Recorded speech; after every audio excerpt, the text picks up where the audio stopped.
Started. Welcome to the Milton Area Chamber of Commerce Candidate Forum. Tonight we'll be interviewing individuals that are running for election in 3 different local races: Milton Town Board, City of Milton Mayor, and Milton City Council. My name is Jim Like, and I will be your moderator this evening, and the format for the forum will be as follows. Each candidate in each race is going to begin with a 2-minute opening statement.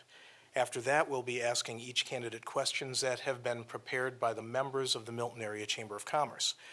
Once a candidate has been asked their question, they will have 2 minutes to give their response. When there's 30 seconds left in the time allotment, you will be seeing Joe Lynn is going to be holding up a 30-second sign to let you know what you have left, and then we'll hold up another card indicating that you have 10 seconds left, and that will give you time to wrap up your answer. If you're still going at the end of the 10 seconds, you'll hear a bicycle bell. Can we demonstrate the bicycle bell? Very good. So when you hear that, your time is up. Now, beyond the questions that the Chamber has prepared, we may, if time allows, have an opportunity to take a question or two from the audience.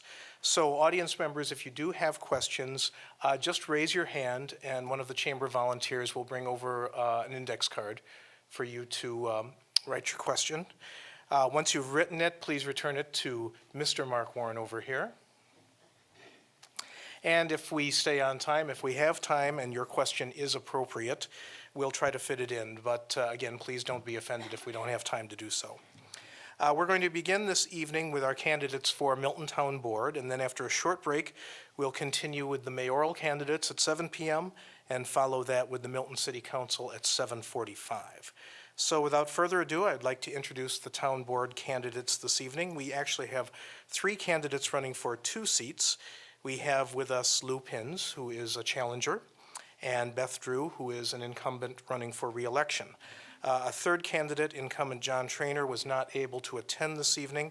And we also may be seeing Brian Meyer, who is actually running unopposed for the position of Town Board Chair. Brian had a farmers market meeting in Janesville today, and so he's hoping to get here before the forum is complete so that he can answer questions as well. We chose the order by picking really expensively drawn index cards with numbers on them. And Mr. Pins is going first because of the draw, followed by Beth. And what we will do is we'll start with you, Lou, and the first question, and then for every subsequent question, we will start with Beth and go back and forth. So if you are ready to begin, I'd like to start with you, Lou, if you would like to make your opening statement.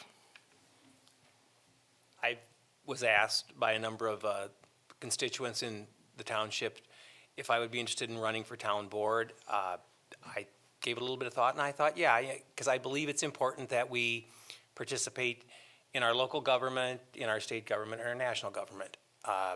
There are a number of issues currently going on in the township of Milton that I think should have been handled differently, could have been handled differently.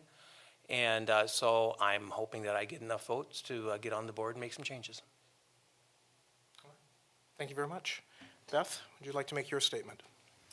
My name is Beth Drew, and I am the owner and director of Small Wonders Learning Center in Milton and also Charming Bees Coffee and More in Milton. I've been a Milton resident for almost all of my life, did graduate from Milton High School, and currently reside in the town of Milton, where I have 3 children living at home, but 6 children in our household. And my wonderful husband has been holding down the fort while this is my 3rd, or hopefully 3rd, term as a town board supervisor for the town of Milton. I've greatly enjoyed being on the board, and I too believe that having a local voice to be heard is very, very important. I'm also part of several other community activities, including the Chamber of Commerce and the MACC. I was a MACC member, board member, until just recently, so I am still an active member, and also part of the Tourism and Development Committee. All right. Thank you very much. We're going to begin with the questioning, and the first question will be answered first by Lou Pins. And this question will be an exception to the rule. Most of the questions will allow you 2 minutes to answer. Because this is the hottest issue on the table, we'll be actually allowing you up to 5 minutes to give your answer because we realize that this is a little bit of a complicated issue. So, Lou, on March 11th, the Town of Milton approved moving forward with the proposed gravel pit. If you had been on the board, how would you have voted on this issue and why? And what are your future concerns regarding this?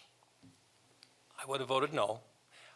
The reasons for that are, as I've been attending the last few meetings and listening to some of the debate and some of the discussion at the board, when the points of the conditional use permit were read out, all but one of them needed significant conditions in order to be approved.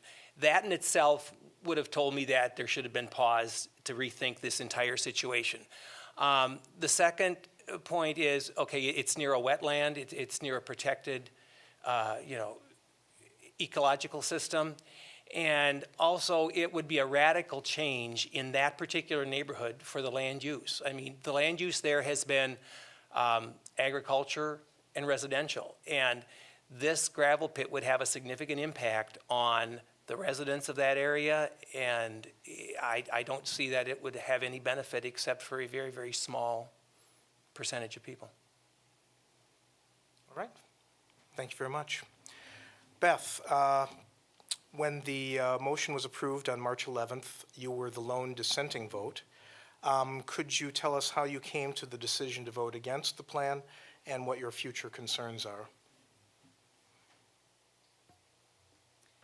I did reserve comment at the end of the last town board meeting, and I guess what I feel comfortable in really stating is that because the vote went the way that it did, that I too would agree that the conditions that were placed upon this cup were very significant and did have to be.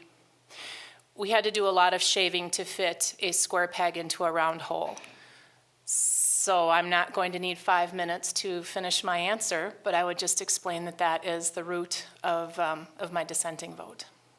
Okay. Thank you very much. Beth, you will have the next question. Besides the gravel pit, what do you feel are the biggest challenges that are facing the township over the next 12 months? We have a significant concern in a huge bypass that's being built right now.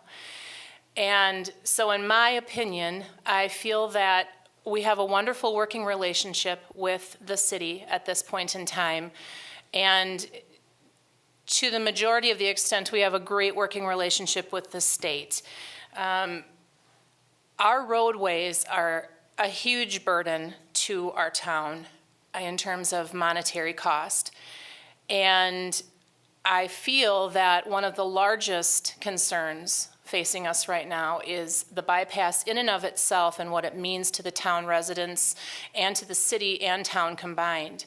I, for one, have a difficult time finding Jefferson any longer, and I don't want that to happen to us.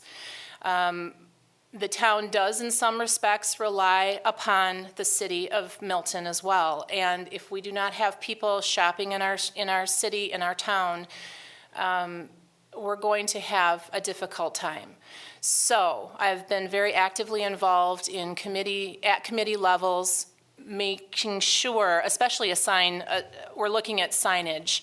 Like I said, Jefferson is difficult to find. Essentially, it's not there when I drive, and I have been driving that way quite a bit lately. So with this Highway 26 bypass, I've gotten the 30-second note. With this Highway 26 bypass, that is of major concern to me. The last item that I would mention is that our fire department is in desperate need of a new building, and so we are a locally, jointly owned fire department, and I sit on the fire commission, and that is an area that we are looking at building a new building as well. All right. Thank you very much. Lou, same question to you. What do you feel are the biggest challenges that are facing the township over the next 12 months? probably, from my perspective, the biggest one will be resolving and getting a new fire station built and making sure that we continue to offer that most essential service to both the residents of the city of Milton and the town of Milton. All right. Thank you. Next question to you, Lou. In a time of budget constraints, please tell us about your views on current Town of Milton services such as police, snow removal, trash collecting, firefighting, and any changes that residents might see going forward. I don't think that the township should be offering services that are duplicated by another entity in Rock County, such as police protection. We have Rock County Sheriff's Department, City of Milton Police. I don't know that a township policeman and the burden that goes along with that, with the car and all the extra, is worth it. I think we need to be very judicious in how we spend the money on the fire station. We need to make sure that we have a very good fire station. We need to make sure the equipment's good, but we have to, here again, I think, keep a handle on how far we go with the expenditures. Right. Thank you. Beth, same question to you. In this time of budget constraints, tell us your views on the current Town of Milton services that are offered and any changes that you think residents might have to see going forward. I believe that the current level of service is immeasurably wonderful that we are able to offer to our residents.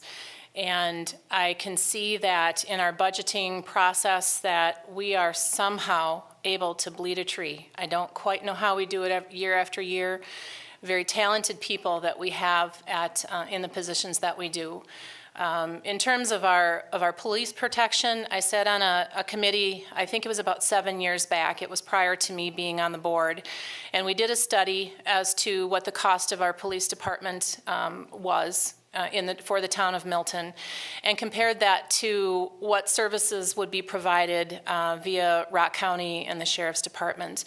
And essentially, what we find is that a lot of the services, while maybe considered duplicated, are not necessarily as such. For instance, if you have a neighbor who is just not willing to be a good neighbor, if you go to them and say, hey, you haven't cut your grass in a month, and I get that you're trying to do some prairie grasses here, but the front yard is really they're noxious weeds. They need to come down, and they're not willing to deal with that. Just having our police just go and knock on their door and give them a warning goes a whole lot further, and we don't get charged for that to the same level. And I've gotten my 30 seconds, so I'm going to wrap that up. But to tell you that in terms of our equipment for the fire department, it is just amazing the level of service that we offer our residents, and very talented people. All right. Thank you very much. Next question for you, Beth. Please give us your thoughts on economic development and how you weigh those decisions versus the rights of property owners. I have to sit and think about this for a second. In terms of economic development, I would tell you that we have a good balance between our agricultural land in terms of our land use long-range plan, and that with that in mind, the residents come forward to make requests, and we, based on the usage and the conditional use options, then we go ahead and make the decisions, and I believe that the balance is good. Is that really answering the question, Jim? I believe that answers Okay. the question. Thank you. Lou, same question to you. Your thoughts on economic development and how it balances out with the rights of property owners. I think that economic development should not infringe negatively on existing property owners. If a new business wants to come in, I think it should be a good neighbor. I think it should be something that is very worthwhile for the community, for both the city and the township, and it should not bring overwhelming negative impacts to those closest associated to it geographically. And I think we should be very careful in making sure that we don't negate owners' rights, because I strongly believe in the rights of land ownership. But I also think that those rights do need to be taken into need to be balanced out with the general and the better good of the community. All right. For those audience members that have joined us after we started, if you do have a question that you would like to ask the town board candidates, please raise your hand and Mark Warren will give you a card to write your question down and he will pass it along to me. So, next question for you, Lou.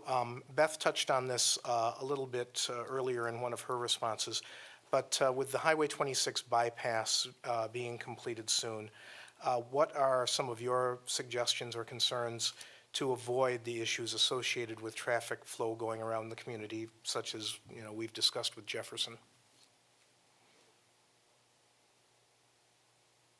I think that, Beth was saying they were talking about signage. I think obviously making sure that people know that Milton is here is very important. I think it's a little bit different than Jefferson in that the bypass is not skirting completely around Milton. As you travel the bypass, you see Milton. I mean, and the exits are going to be extremely easy to get off on. So while we may lose business, I think that people who are just traveling through will continue to just travel through. People that are looking to make Milton their destination or to get off, I think right now, from what I see, the exits are planned in such a way that they would be readily accessible, and with proper signage, I don't think we would lose too much. All right. Thank you. Beth, you had touched on this a little bit before, but any additional thoughts you have on the 26 bypass and how Milton, both the town and the city, should adapt to it? Only because I would like, if somebody's watching this, to be able to know, just to get it out publicly. Respectfully, I disagree with you, Mr. Pins, in that it's like the Great Wall of China that has gone up, and so we're now sitting in a bowl where we were visible before. So while you will be able to see parts of us, you won't be able to see what you used to. The other concern that I have is that, unfortunately, with the best intentions, the state has put, not laws necessarily, but guidelines in place for who gets signs. And very few of us, in terms of business owners, I say us, are qualifying for those signs. So that being said, we're looking at a monument sign in at least one place that would be stationed in the town. And so the sign committee has come to the town to request permission, because it would require a conditional use permit as well. And not major changes to our zoning, but at any rate, that is something that we are definitely looking at, with potentially having an LED sign included in this, so that we can showcase some of our chicken barbecue events, our show choir invitational, different events that we would be welcoming people into our city and our town. But that would be kind of a jointly owned sign between the city and the town. So that would be a recommendation, I think. All right. Thank you very much. The final question that we have prepared for you two, and we will start with you, Beth. Basically, just wrap up for us. Why, as a voter in the Township of Milton, should we vote for you to be reelected? I would love to have your vote to remain as a town board member. I believe that we have done some phenomenal work in terms of making the budget work, which has been a huge concern in terms of the money that we are able to utilize within our town. I also see that we've done tremendous things with our fire commission and continue to do phenomenal work in terms of the level of quality of care that is offered to our town residents and to our city and outlying communities as well. So I would love to have your vote. Thank you. And Lou, as a newcomer and a challenger to the board, why should we elect you to the Township of Milton board? I think on any organization, it's always good to get a little new blood in from time to time, and I think it's time for that on the Milton Township Board. And I will, I bring a different view than some of the current board members, and I just think it's time for a bit of a change, and I would appreciate everybody's vote. I don't believe we have any questions from the audience. Going once? Going twice? Lou, Beth, thank you both very much. We appreciate your participation in this, and on behalf of the Milton Area Chamber of Commerce, thank you.